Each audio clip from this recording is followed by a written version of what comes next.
Não, assim, nesses mais simples ficou claro. Agora, Tá. quando o relé... Vamos pegar um mais complexo. Eu tenho aqui o gabarito da primeira lista. Vamos pegar esse gabarito aqui. Em um momento eu fiz o diagrama, esse diagrama aqui. Deixa eu ampliar isso aqui. Então, eu fiz o diagrama trajeto passo. A mais, C mais, B mais, B e C recuam, A menos.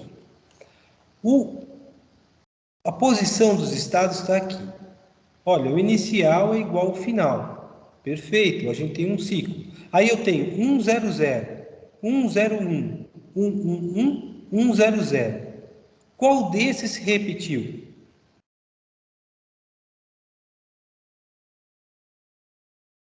Não olha o relé. Ó, 0, 0, 0. Ele é igual ao último. Perfeito. Não tem nenhum 0, 0, 0 no meio. Perfeito. 1, 0, 0. Tem outro igual aqui, tá vendo? Esse 1, 0, 0 vai fazer o C avançar. Esse 1, 0, 0 vai fazer o A recuar. Olha só, o A avança, chega em 1, 0, 0, e esse cara faz o A recuar. Pum, se eu não usar o relé, o A avança e o A recua. E o sistema não sai disso. Não sei se ficou claro. Aí você coloca o relé só quando quando o 2 é igual. No caso aí do 100 e 100. O relé tem que ser colocado para que o conjunto de estados mude e sejam distintos. Ó, 1000 é diferente de 1001, tá vendo? E aí eu tenho que escolher em que momento o relé vai ser desligado ou vai ser ligado. Eu escolhi esse cara aqui, mas poderia ter feito o relé subir aqui, tá vendo? Eu tenho duas soluções possíveis, mas eu escolhi aqui. Então, esse diagrama, ele não é feito à toa. Eu começo com o trajeto passo, depois a posição, e na posição eu identifico a necessidade de relé ou não. Se eu tivesse dois conjuntos de estado distintos, idênticos, 100 e 101, se eles se repetissem aqui no meio, às vezes um único relé resolve isso, mas às vezes não, sabe? Eu tenho 100, 101, depois 100, 11, desculpa. Acontece de eu ter 100, 11, 100. Depois eu tenho 101, 010, 101. Eu não consigo usar um único relé ligando e desligando para atender todo mundo. E aí eu coloco dois relés. Geralmente, a quantidade de estados repetidos aqui é igualzinho o número de relés que eu vou acrescentar. E aí eu minimizo o uso de relés por causa dessa análise. E aí eu coloco todos os relés e eu coloco todos os sensores e atuadores. Colocar as equações de acionamento também faz parte do trajeto passo. Notem aqui, o A menos é esse cara aqui, daqui até aqui. Tá vendo que o C0 e o relé normalmente aberto é igualzinho ao A menos?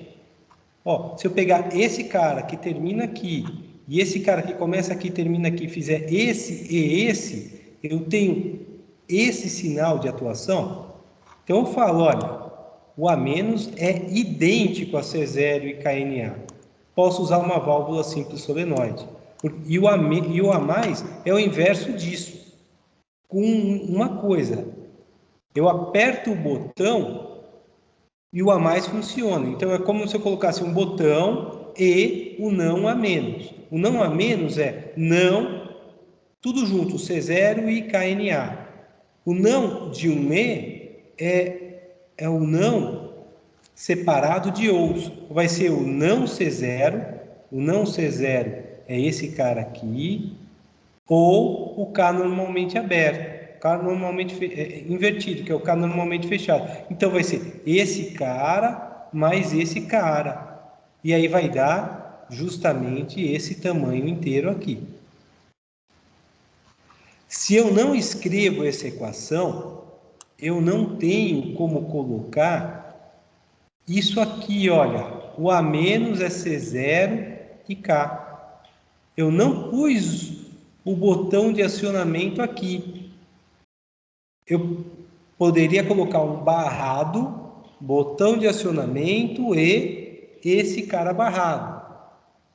Eu ia ter que colocar um botão normalmente fechado em paralelo com tudo isso para que o sistema funcionasse. Apertou o botão, ele faz o sistema avançar. Só que não dá certo aqui, porque se o botão for um botão de pulso, ele desliga e já logo liga o sistema.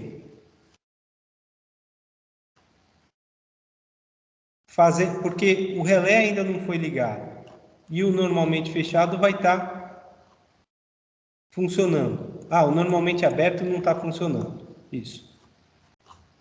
Bem, não esquecendo a questão do botão. Todo mundo entendeu como é que eu cheguei nessa equação aqui?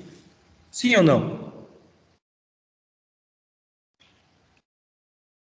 Acho que deu para entender sim.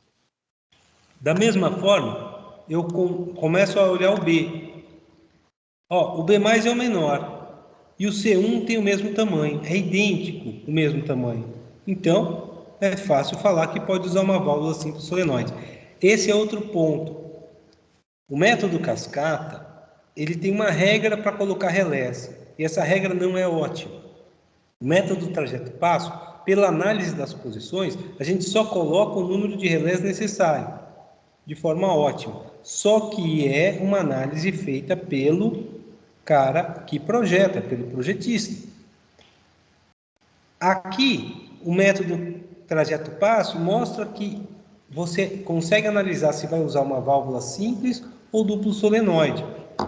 Se existe alguma solução idêntica, algum sensor idêntico à atuação.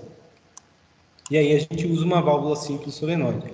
Quando isso não acontece, como por exemplo o C+, o C+, é daqui até aqui. Olha, o A1 é quase isso. Eu fiz o relé avançar aqui. Resolvi o problema do A com isso, mas gerei um problema no C. Por quê? O A1 é maior do que o C+. Ele é maior, ele tem essa perna maior. Eu não posso colocar o C1 acionando, ou podia colocar o K normalmente fechado e o A1, dá esse trecho, e esse outro trecho aqui eu pego o C1. Eu não posso pegar o C1 para manter o C avançado, ele nunca vai recuar. Esse é outro detalhe do sistema. Então, eu coloquei o A1 e o K normalmente fechado, vai atuar até aqui. Esse trecho aqui fica sem atuação. O C- liga aqui. Olha, tem um B1 aqui. Tá vendo? O B1 é só um ponto que faz o C recuar. Quando eu faço isso, eu sei que eu tenho que usar uma válvula duplo solenoide. E aí falta identificar o que é que liga o relé. O que liga o relé é o C1. O que é que desliga o relé? É o A0. É esse ponto aqui, ó, o relé. Liga aqui e desliga aqui, ó. Liga aqui e desliga aqui. O K+, e o K-. O K- a gente não usa, mas é igualzinho o K normalmente aberto. E o relé é o único elemento que pode chamar ele mesmo, de forma recursiva. Ó. C1 mais K normalmente aberto. O C1 liga, e o K normalmente aberto mantém ele ligado, e o A0 normalmente fechado desliga o sistema. E aí a gente tem todas as ligações A menos, B+, C+, C-, e a ligação do relé no diagrama trajeto passo. Ninguém soube fazer isso do jeito que eu falei. Ninguém. Bem, aqui está faltando colocar um botão. A segunda lista de exercício pede que a gente faça os 2 primeiros exercícios da primeira lista e transforme a solução cascata e a solução trajeto passo em diagrama Ladder, tá? Igualzinho que a gente fez no módulo 2. Está aqui a segunda lista de exercícios. São os 2 primeiros idênticos os exercícios. Vocês têm a solução. A única coisa que vocês não têm nesse cara aqui é acionamento inicial com o botão. Testem no FluidSim como o botão vai fazer o A ficar avançado quando apertar. Vocês vão resolver e com a solução eletropneumática montem no SPDSW o ladder correspondente a esses 2. O terceiro exercício está aqui. É um exercício de Graph7. Elabore a modelagem em Graph7 e seu ladder correspondente à automação de uma esteira bidirecional transportadora de peças entre 2 pontos A e B. Ao ser colocada manualmente uma peça sobre um dos extremos, que extremos é com X, atuando o sensor de presença capacitiva em cada extremidade, A e B, e com ordem de transporte T, ordem de transporte é um botão, a esteira deverá levar a peça até a outra extremidade. O motor M1 realiza o movimento no sentido de A para B e o motor M2 de B para A. Ao finalizar o transporte, deve ser atuado o alarme AL, que será desligado quando der uma nova ordem de transporte T ou quando for retirada a peça da esteira, desligando o sensor de presença capacitivo de cada extremidade. Então, está faltando uma linha aqui em cima, não sei porque não apareceu, eu tinha posto. Eu já coloco para vocês, a gente tem um sensor capacitivo A de um lado, sensor capacitivo B do outro, um botão para ordem de transporte, é com retorno por mola, ele não é de trava, um alarme. Eu coloco uma peça aqui, o A percebe, faz o M1 vir para cá, coloco uma peça aqui, o B percebe, faz o M2 girar para cá, ou apertando o botão faz a movimento. Eu tenho que colocar a peça e apertar o botão para o sistema se movimentar. Terminou, o alarme avisa. Ficou claro esse exercício, gente? Esse cara, a gente vai ter que usar uma representação via Graph7. E aí, a gente tem uma escolha, tá? A escolha nos Graph7, não sei se ficou muito claro, mas ela é feita dessa forma assim, ó. Eu não estou trabalhando em paralelo, eu estou trabalhando em escolha. Eu tenho esse estado. Se o sensor A for acionado, é M1 que vai ser acionado. Tem que ser o A e o botão T. Aqui é B e o botão T. Quando chega no A, volta para cá, mas tem um local que tem que colocar o alarme, tá? É como se eu tivesse que ter mais estados aqui embaixo para o alarme ser acionado. Então, vai ter que modelar uma escolha nesse trabalho. Ficou claro esse exercício, gente? De Graph7?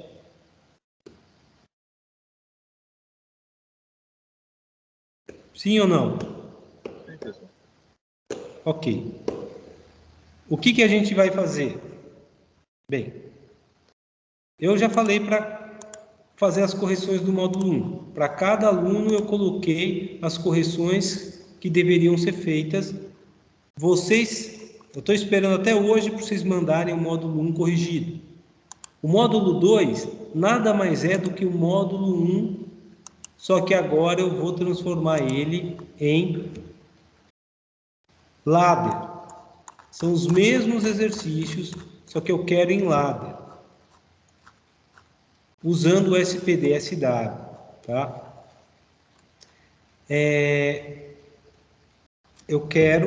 Eu pedi para entregar o módulo 1 hoje para vocês corrigirem o trajeto passo. Eu não sei se vocês deram conta de fazer o trajeto passo como deveria, tá? Eu vou ver isso no módulo quando vocês entregarem. e vou explicar novamente o trajeto passo desse caso aqui. À tarde eu vou apresentar o módulo 3, ele ainda não está aqui, mas é modelagem com Graph7 e transformar Graph7 em ladder e implementar a transformação do Graph7 em ladder no SPDSW. É isso que a gente vai fazer. Isso fecha o nosso segundo questionário. E aí o nosso segundo questionário, eu posso pedir cascata, mas vocês já sabem. Eu posso pedir trajeto passo, que vocês ainda não sabem. Eu devo pedir um exercício de trajeto passo e transformar o resultado em ladder. E um segundo exercício de Graph7, para modelar em Graph7, da modelagem, transformar essa modelagem em ladder. É basicamente isso que vai cair no segundo questionário. Notem que a modelagem Graph7 ela não se restringe a sistemas eletropneumáticos e eletrohidráulicos. Eu pus aí uma esteira funcionando. Posso colocar um veículo funcionando. Posso sincronizar veículos. Vou tentar mostrar isso hoje à tarde. Sincronização. Isso aí são atividades em paralelo. Então, a ferramenta do Graph7 ela é extremamente poderosa. Diferente do cascata e trajeto passo, que é exclusivo para sistemas eletrohidráulicos e eletropneumáticos. Vocês têm alguma pergunta para me fazer?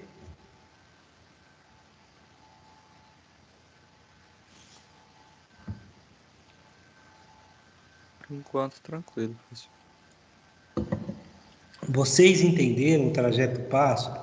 Vocês querem que eu mostre novamente ele? Acho que dá para fazer. Tem a gravação da aula também. Se tiver qualquer dúvida, eu acho que agora dá para fazer. Gente, que bom que eu vi isso agora, tá? Dar aula disso remota é muito ruim, não é bom. Se a gente tivesse as aulas presenciais, eu ia fazer o exercício na lousa à mão. Essas coisas são bem mais fáceis de fazer à mão do que fazer de forma remota, porque vocês vão vendo a evolução das coisas acontecendo. Eu até tentei mostrar isso, mas o exemplo era muito simples. Eu pensei, a lista de exercício vai deixar claro, ela não deixou clara. Quando eu vi na prova, eu falei, pô, ninguém fez, né? Alguma coisa está errada aqui. E quem errou fui eu, não ensinei direito. Então, é por isso que no questionário 2 eu vou novamente frisar esse ponto, ok? Tranquilo. Beleza, gente? Qualquer dúvida, manda mensagem via chat, entre em contato comigo, estou sempre esclarecendo vocês. Peço desculpas ao Tércio por não ter corrigido ainda a sua prova. Tércio, você me desculpe realmente. Eu corrigi todo mundo semana passada, quando mandei aquela mensagem lá de faltam 2 alunos. Aí hoje eu recebi mensagem do Matheus Santana falando, olha, eu me inscrevi, mas bateu horário, e o outro caso é o outro aluno que não fez a prova, sabe? Então, eu já podia ter mostrado, e se eu tivesse mostrado as notas semana passada, você ia me lembrar que eu não tinha corrigido a sua prova, ok? Ah, Nicolas, eu não corrigi a sua prova de redes com o e-mail que você mandou. Eu vou atualizar a sua nota de redes pelo e-mail que você mandou com as questões 3 e 4, tá? Peço desculpas a você também. Tá. Ok, pessoal? Então, hoje à tarde a gente se vê para o módulo 3, tá? E entrega do módulo 2 e 1 corrigido hoje. Se der tempo, corrige a parte de trajeto passo já, tá? Um abraço, pessoal. Tchau, tchau. Até mais, professor. Abraço, Jean. Até de tarde. Tchau, obrigado. Mais.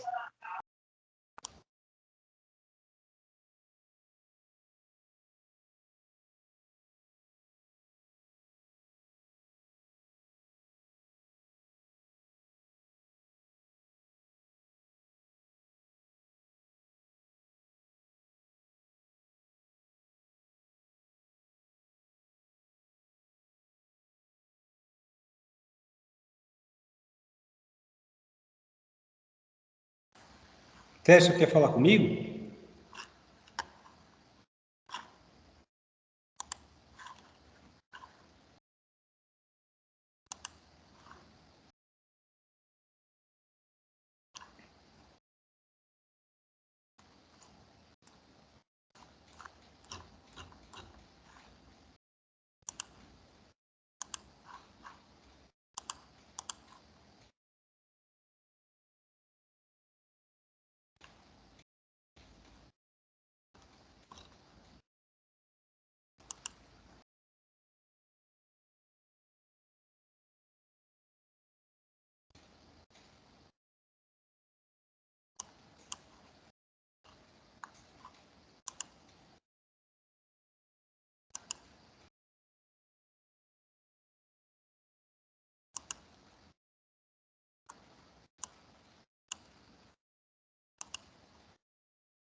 Tá, esqueci.